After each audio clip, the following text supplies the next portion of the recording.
Bienvenue à Sport Neuf Laval, votre émission sportive qui vous fait découvrir des nouvelles réalités. Encore aujourd'hui, on vous fait découvrir un nouveau sport, la trampoline.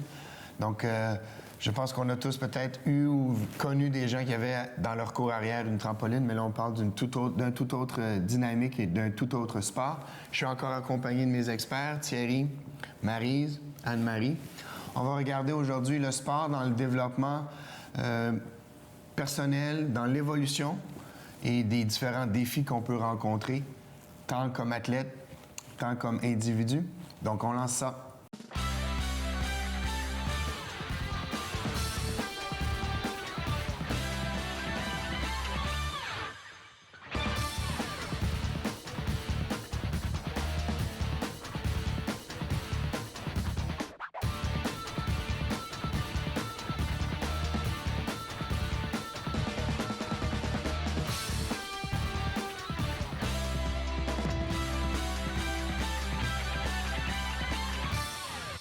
Alors, on rejoint Karine Dufour au centre Acrosport Barani aujourd'hui. Karine, tu pratiques ton sport depuis combien de temps?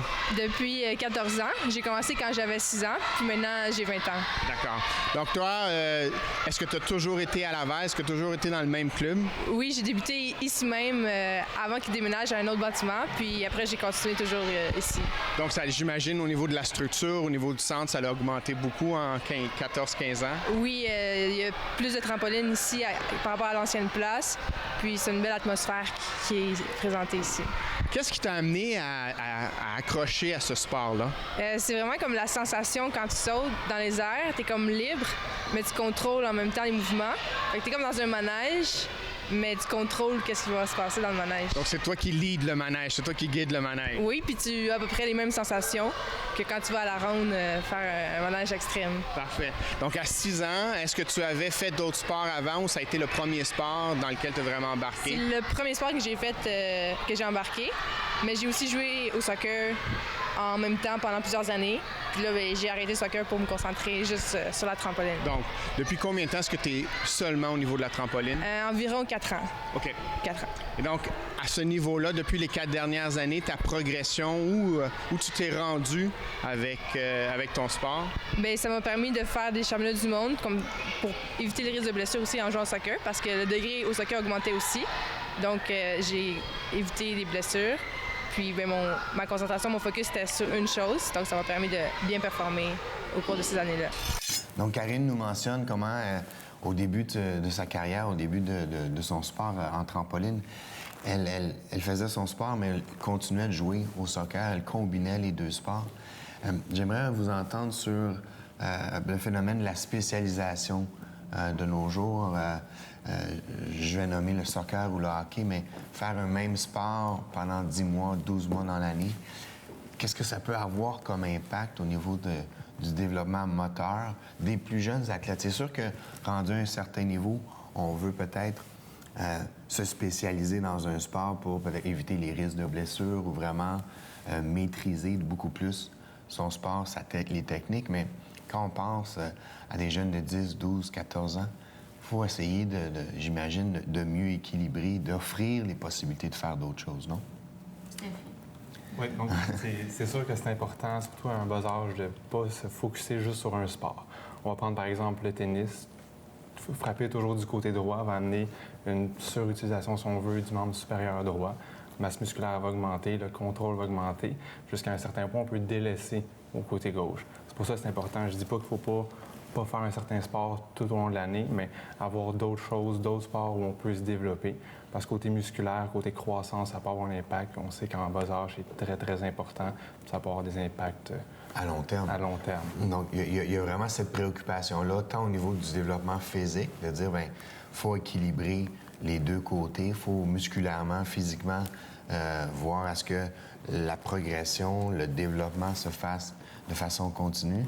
Donc, c'est peut-être, comme tu dis, c'est pas nécessairement d'empêcher d'avoir une pratique, mais c'est de moins offrir et d'être conscient que si on se spécialise à un seul sport ou à un seul type de mouvement, on risque de connaître des blessures ou des complications par la suite. En préparation physique, c'est un peu la même chose? Bien, en fait, j'irai un petit peu plus loin. C'est le développement des habiletés générales de l'athlète sont très importantes. Ne serait-ce qu'on ne sait pas qu'est-ce que l'avenir nous réserve. L'athlète peut décider de commencer à s'investir, par exemple, dans un sport comme le soccer et de réaliser que finalement, ça ne fonctionne plus. Mais si l'athlète a des habiletés plus variées, pourra peut-être changer de sport, se diriger justement vers la trampoline ou d'autres disciplines. Donc, c'est important un peu aussi de toucher à tout pour savoir qu'est-ce que j'aime vraiment, dans quoi je suis vraiment bon, puis se sentir compétent aussi dans plusieurs disciplines sportives, ne serait-ce que pour avoir une vie active après la carrière sportive. Oui, donc dans la dynamique où le sport peut nous amener à vivre d'autres expériences, à se développer au niveau individuel, il faut être capable de voir... J'ai la préoccupation, j'ai la perspective de ce que je peux bien travailler en équipe dans un sport d'équipe. Ça m'amène à développer certaines habiletés. Donc, et au niveau de la nutrition, est-ce que... aussi, parce que si on parle de soccer, par exemple, la dépense énergétique est beaucoup plus grande. Donc, l'athlète doit apprendre à manger beaucoup plus que quand il s'en va en trampoline, par exemple. Pour elle, son budget calorique est beaucoup moins. Donc, ça aussi, ça peut faire en sorte que les apports énergétiques ne seront pas les mêmes. Les manques en nutriments aussi, ça ne sera pas la même chose en hockey, tout ça. Donc, c'est intéressant de voir la gamme des différentes alimentations. Donc, si par exemple, soccer et trampoline, ça peut être intéressant de les mettre ensemble pour au niveau alimentaire. Donc, il y a vraiment une préoccupation à avoir des besoins énergétiques, ne sont pas les mêmes en fonction du sport. En fonction de l'effort.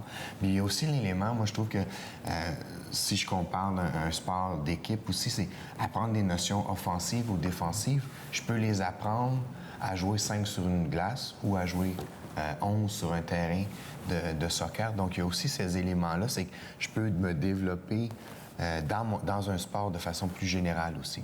Donc, il faut être conscient de ça. La dissolution de l'équipe de football des Gladiateurs catégorie juvénile de l'école secondaire Georges Vanier sème la colère chez les joueurs, parents et entraîneurs. 4 joueurs ont été suspendus à la fin du mois de septembre, forçant l'équipe à déclarer forfait pour le reste de la saison. Selon l'entraîneur en chef des Gladiateurs, Tommy Tabet, 3 joueurs ont été suspendus en raison de non-paiement de leur saison et 1 joueur pour mesure disciplinaire. Un jeune hockeyeur de Mont-Tremblant a reçu un violent coup à la tête lors d'un match de la Ligue intercité disputé le 4 octobre à Laval contre les Éclaireurs de Monteuil. Une vidéo de l'incident est rapidement devenue virale sur Facebook. Moins de 36 heures après sa sortie, près de 100 000 personnes l'avaient visionné. Jack Carmerzian, Joseph Fan, Alicia Fabry et son partenaire Claudio Pietrantonio ont tous décroché la médaille d'or lors de la compétition Souvenir Georges Étier 2015, tenue à Beauport du 24 au 27 septembre. Jack Carmerzian, du club de patinage artistique Les Lames d'Argent, s'est illustré en mettant la main sur la médaille d'or dans la catégorie senior au combiné des 2 épreuves. Il a épaté les juges avec une récolte de 163,18 points. Et le champion du monde, Patrick Chan, a aussi participé à la compétition uniquement au programme court. Au niveau de tes compétitions, tu parles des championnats, tu as participé à des championnats du monde. Est-ce que tu as eu ton meilleur souvenir peut-être ou ta meilleure compétition à date? Ça remonte à quand puis ça implique quelle compétition? Ma première compétition internationale, je pense que c'est mon meilleur souvenir de compétition. Parce que c'était la première fois que je sortais du Canada. Puis là, d'arriver dans un autre pays, puis de voir que nous, le Canada, on est fort, c'est juste motivant de continuer de travailler fort. Puis c'était les championnats panaméricains juniors et seniors. Mais moi, à ce moment-là, j'étais junior. Puis c'était en Argentine. Puis vraiment, la culture, puis tout ça, c'était un beau mélange. Une belle expérience à vivre pour toi, tant au niveau, ce que je comprends, tant au niveau athlétique que personnel. Ouais. Je sais que tu as participé aussi dernièrement à des championnats britanniques. Comment ça s'est déroulé? C'était vraiment une belle expérience. L'atmosphère, c'était comme un spectacle. Tu arrivais, puis tu tentais une vedette parce qu'il y avait un jeu de lumière, du feu pour t'accueillir. Puis l'ambiance, l'aréna était remplie de spectateurs. C'était vraiment juste une belle expérience à vivre. Donc, un sport qui est quand même un peu peut-être méconnu ici ou moins populaire ici, semble pas mal plus populaire au niveau de l'Europe. Oui, leur façon de présenter l'événement, autant côté de la publicité, c'est ça, je pense, qui accroche le public. Puis c'est quand même spectaculaire à voir à haut niveau. Est-ce que tu dirais que c'est un sport qui ressemble ou qui se rapproche à des éléments de cirque? Oui, puis aussi à la gymnastique. Okay. C'est comme un mélange de puissance, un peu moins le côté artistique gracieux, mais c'est vraiment force, puissance, puis constance. Okay. Dans les occasions, dans les compétitions comme les championnats britanniques où tu me parlais de l'autre compétition, tes championnats juniors, quels sont les éléments ou les moments qui te sont peut-être un petit peu plus stressants? Les moments d'attente juste avant de présenter devant les juges, où est-ce que tu sais que ça va être juste ton moment à toi. Fait que là, quand tu es en attente de commencer ta routine, tu as comme plein de pensées énergisantes ou quand tu es stressé, des fois, c'est différent. Là. Okay. C'est ça qui est... Donc, est-ce que tu utilises des techniques, des outils ou des choses pour justement prendre le contrôle ou peut-être diminuer cette nervosité-là? Des fois, je fais de la visualisation, ou j'écoute de la musique, ou je fais des grandes respirations, ou je pense à d'autres choses pour être au bon niveau de l'énergie juste avant de commencer ma routine. Donc, c'est pas nécessairement d'éliminer complètement le stress, mais c'est plus d'être dans un niveau ou être à une zone beaucoup plus intéressante, qui va te permettre de performer. Oui, parce que c'est ça qui est dynamisant, le petit stress qui va te donner la petite performance, l'énergie, puis tu vas faire l'effort de plus pour faire de ton mieux. Le petit boost. Le petit boost. Exactement. Donc oui, il y a peut-être une préoccupation à avoir au niveau du développement physique, d'équilibrer avec une multitude de sports, mais il y a aussi, comme Karine nous mentionne, le développement personnel, individuel chez l'athlète, comment le sport peut nous amener ailleurs. On veut peut-être, en début de carrière, vouloir devenir professionnel ou aller aux Jeux olympiques. Je pense qu'il y a bien des athlètes qui vont avoir ce rêve-là quand ils vont démarrer dans leur sport, mais il faut regarder aussi le développement personnel, le développement de l'individu à travers d'un sport. Je pense qu'on a tous eu des expériences personnelles de voir à quel point ça peut nous amener ailleurs, de voir à quel point aussi les différents apprentissages qu'on a faits nous suivent, continuent de nous suivre, que ce soit au niveau de la discipline, au niveau de la motivation, la gestion du stress. C'est des choses qu'on va avoir appelé amener à garder dans notre vie personnelle. Je ne sais pas, votre perspective? Bien, comme moi, comme ma carrière de gymnaste, c'est quoi que ça m'a permis de voir? C'est par rapport à l'alimentation. Avec les autres en voyage, bien là, j'ai commencé à apprendre, OK, je pourrais faire tel sandwich, telle cuisine. Fait que ça m'a donné le goût à apprendre un peu plus. Puis là, je voyais que ça avait des effets sur ma performance. Fait que j'ai dit, bien, ça serait intéressant de pousser un peu plus. Puis quand j'ai découvert la nutrition en termes de bac, j'ai dit, ça serait intéressant de pousser pour la nutrition sportive. Donc déjà, étant jeune, en faisant le sport, j'ai pu découvrir et faire des acquisitions au niveau de la nutrition, mais aussi au niveau de la discipline, la performance aussi dans mon sport, puis pousser un peu plus. Donc ça, je peux les remettre aussi dans mes habiletés professionnelles. Donc c'est ça, il y a comme Karine le mentionne, il y a le sentiment du plaisir ou les bons souvenirs qu'on a dans nos premières compétitions ou nos premières performances, mais ça nous amène aussi à, peut-être comme dans ton expérience, à découvrir certaines choses. Et ça nous ouvre des opportunités, ça nous cible ou identifie des opportunités pour l'après-carrière ou quelque chose comme ça. Est-ce que vous avez vécu cette chose similaire? Moi, je dirais que c'est les expériences de voyage qui m'ont plus marquée en tant qu'athlète. Puis même, c'est ce que je trouve qui est une expérience incroyable pour les jeunes athlètes de pouvoir faire des camps d'entraînement, des voyages à l'étranger, de pouvoir voir d'autres paysages, d'autres pays, aller en Europe, par exemple. Donc, je trouve que c'est une belle opportunité pour les athlètes de vivre ces expériences-là. c'est un bagage qu'ils peuvent amener avec eux. C'est des expériences qui vont les initier à d'autres cultures, à d'autres personnes. Il y a sûrement aussi des échanges qui peuvent se faire avec d'autres athlètes dans d'autres organisations. Toi, Thierry? C'est sûr, côté expérience, c'est très bon pour le jeune. Ça lui permet de se développer. Ça va dépendre aussi du sport. Un sport individuel va surtout... Le jeune va apprendre à se centrer un peu. Je suis tout seul. Comment je réagis par rapport à ça? Mon entraîneur, il est sur le bord du terrain. Je ne peux pas y parler maintenant. Il va s'habituer à gérer son stress présentement. Il va être conscient aussi que l'erreur est un petit peu plus fatale, si on peut utiliser le terme, versus un joueur de hockey ou de soccer, où là, il y a un petit peu plus de lousse, si on veut, où il y a une équipe qui l'entoure au banc. Ses entraîneurs peuvent lui parler directement. Sur la glace, même sur le terrain, il y a d'autres joueurs avec qui il doit opérer pour mener au succès de l'équipe, si on veut. Fait que la notion d'équipe, d'esprit d'équipe, qu'on peut aussi référer au niveau social qui va être développé à ce moment-là, qui est très important. Ou le travail d'équipe, que ce soit un travail d'équipe au niveau du soccer ou un travail d'équipe aux études, pendant les études, de comprendre les dynamiques, d'être capable de s'interpeller. Donc, on voit que le sport peut devenir un instrument de développement physique, moteur, mais aussi un instrument de développement personnel, comme le mentionnait Karine. Est-ce que tu as rencontré au niveau de ta carrière des difficultés, des obstacles, des blessures, des interventions? J'ai connu une petite blessure au genou, puis quelques entorses aux chevilles, puis la perte de mes mouvements dans les airs quand je faisais mes mouvements.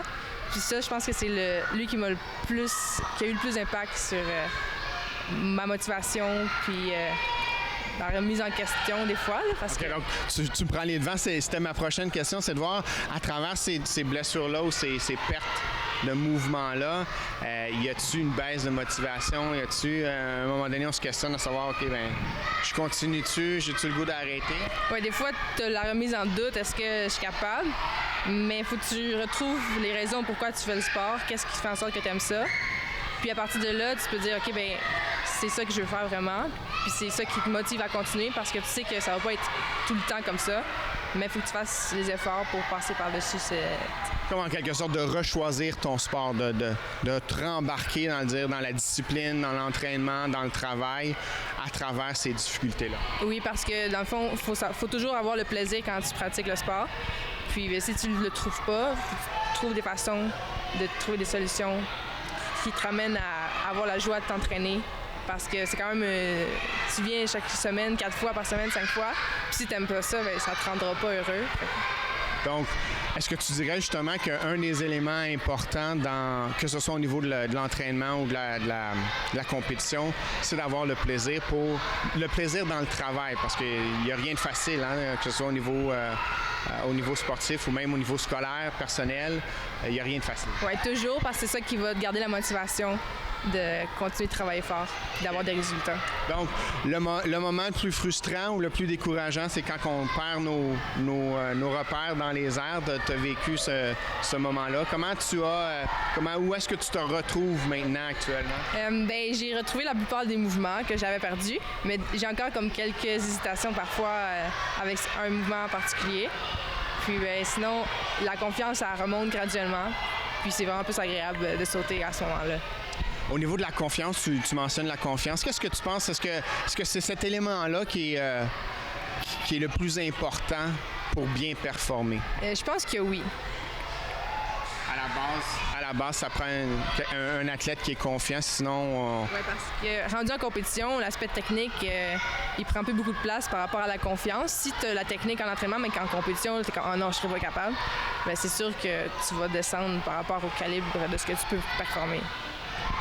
Je vois que tu portes le chandail de Sport Laval, donc tu es une athlète identifiée par Sport Laval?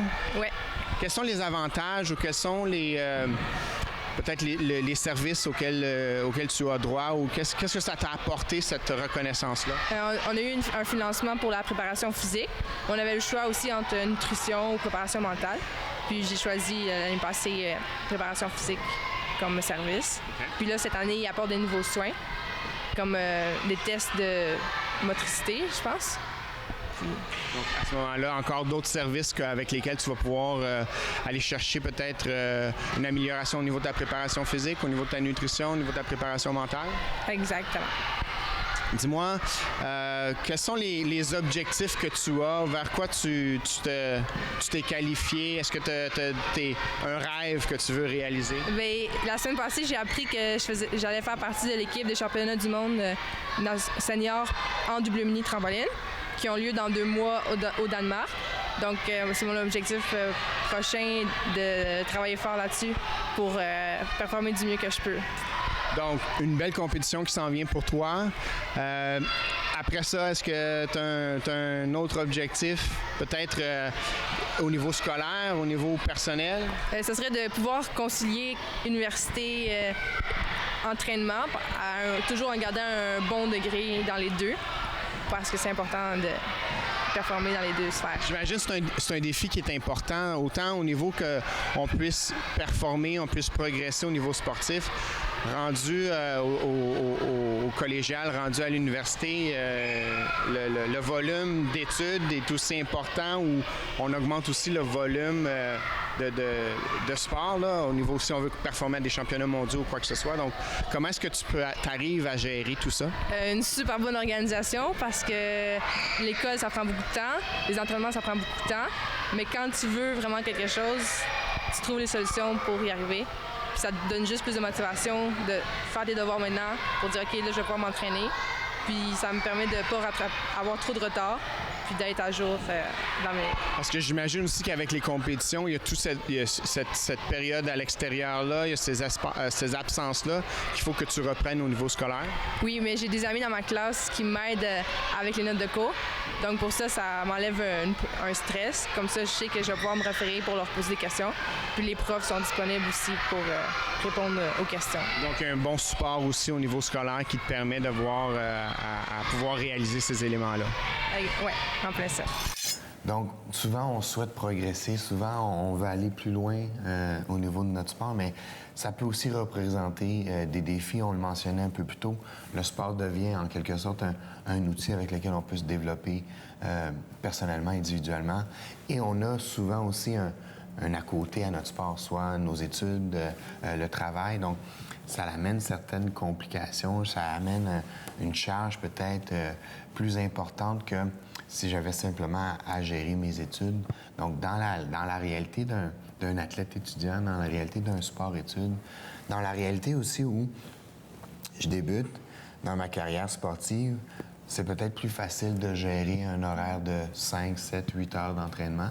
Mais quand j'arrive à 15 heures, 20 heures d'entraînement parce que j'ai continué à progresser et que je passe du secondaire au collégial ou du collégial à l'université, les dynamiques sont aussi importantes tant de mon niveau de mes études que au niveau sportif. Donc, comment est-ce qu'on peut soutenir ou faciliter cette transition-là, tant au niveau sportif que personnel? Bien, on est chanceux. Maintenant, il existe plusieurs programmes élèves-athlètes ou sport-études, donc aux différents niveaux d'études, donc autant secondaire, collégial que même universitaire. Donc, ça facilite beaucoup le processus de gestion de temps des athlètes. Dans ma pratique, j'essaie toujours de ramener l'athlète à ses priorités. Donc, quand il y a des questionnements, comment je vais gérer mon entraînement à travers mes études, c'est quoi ta priorité? Est-ce que c'est de sortir avec tes amis? Des fois, c'est quand même une question que les athlètes se posent, ou de venir à l'entraînement. Donc, c'est quand même un processus à faire de ramener tout le temps le focus sur la priorité, puis d'offrir des occasions aussi aux athlètes d'être flexibles puis de gérer un peu aussi leur temps. Je pense qu'il y a ça, il y a une bonne gestion du temps. Mais comme tu dis aussi, à un moment donné, il y a des demandes sociales qui peuvent être plus présentes, plus nombreuses. Est-ce qu'au niveau de la réhabilitation, au niveau de ta pratique, de ce que tu vois sur le terrain, c'est sûr que ça a un impact. Ce qui est important avec les jeunes athlètes, c'est de les rendre responsables. Que ce soit au niveau nutrition, au niveau entraînement, au niveau d'une blessure, il faut qu'ils prennent en charge sa blessure. Nous, on lui offre les outils, on lui montre comment progresser par rapport à ça, mais c'est à lui, c'est son développement aussi qu'il faut qu'il prenne en charge. Il faut qu'il veuille progresser par rapport à ça. C'est pas un vendredi soir, c'est pas un samedi matin où je m'en vais jouer au hockey avec les amis. Ça devient un mode de vie quand on tombe dans un niveau compétitif. C'est là que c'est important que le jeune se prenne en charge, qu'il utilise les outils qu'on lui offre, mais c'est vraiment lui qui est à la base de ses performances. En quelque sorte, le choix, les décisions lui appartiennent que ce soit au niveau scolaire, au niveau sportif, ça doit venir de l'athlète. Tu parles de priorisation, de priorité. Encore là, c'est me questionner par rapport à quels sont mes objectifs, soit dans mon sport, soit dans mes études, comment est-ce que je suis. Donc, oui, ça représente un défi. Mais je peux penser aux heures d'études, au manque de sommeil. Oui, ça doit... la planification alimentaire qu'on a au niveau professionnel, ça les amène au niveau professionnel parce qu'eux, ils ont besoin de savoir quand est-ce que je dois manger. OK, j'ai terminé tel cours, je suis là pour les aider à ce niveau-là. OK, ça, est-ce que j'ai le temps de manger? Puis aussi faire l'éducation auprès des directeurs des écoles. Ça aussi, c'est un de nos rôles. Puis on va aller guider l'athlète à ce niveau-là parce que souvent, des doubles entraînements, on a besoin de manger un peu plus. Donc, comment que je dois l'apporter avec ma séance d'études aussi? Est-ce que je peux manger en classe ou non? Donc, c'est toutes des choses comme ça qu'on va aller. Donc, il y a des réalités sur lesquelles, comme tu dis, l'athlète peut se responsabiliser. Il y a aussi des réalités où la structure doit permettre, au niveau des sports-études, au niveau des programmes, donc pour que ça facilite, mais ça reste une réalité puis un défi de tous les jours pour nos élèves athlètes. Parfait. Joël Numainville a permis à l'équipe canadienne d'effectuer une belle remontée au championnat du monde sur route tenue le 26 septembre à Richmond, en Virginie. La Lavalloise, sur son vélo, s'est emparée de la 11e place, tandis que sa coéquipière Caroline Canuel terminait au 13e rang. Les deux Québécoises ont entrepris les 129 km que comptait l'épreuve, se retrouvant loin derrière après les premiers tours. Par la suite, elles ont rejoint le groupe de meneuses et franchi l'arrivée 9 secondes après les médaillés. Le vice-champion canadien Nathaël Quentin se souviendra longtemps de la fin de semaine du 19 et 20 septembre, alors qu'il a remporté 3 des 4 courses de karting. L'athlète natif de Sainte-Dorothée a largement dominé ses rivaux sur le circuit Mont-Tremblant. En entrevue au Courrier Laval, quelques jours après son exploit, Nathaël confie que c'était son objectif d'être le plus rapide et de remporter toutes les courses. Il s'est illustré en terminant premier dans 2 catégories différentes, soit Rotax Junior et Briggs Junior. Stéphanie Bourassa, Jessica Giroux et Maude Filiatro ont grimpé sur le podium de la 20e finale des Jeux équestres du Québec tenue au Parc équestre olympique de Bromont le 20 septembre dernier. Les 3 cavalières lavalloises ont permis à la délégation Laval-Laurentide-Lanaudière de connaître l'ivresse de la victoire. L'équipe a brillé, amassant un total de 84 points avec 3 médailles d'or en dressage, saut à obstacles et épreuves combinées, ainsi que des médailles d'argent et de bronze, respectivement en équitation et en chasse. Alors, je vous remercie d'avoir été présent avec nous. Encore une fois, on a vu comment le sport peut être un instrument de développement, oui physique, oui sportif, mais aussi comment ça peut avoir un impact sur notre vie personnelle, de voir comment on peut avoir à gérer ces éléments-là.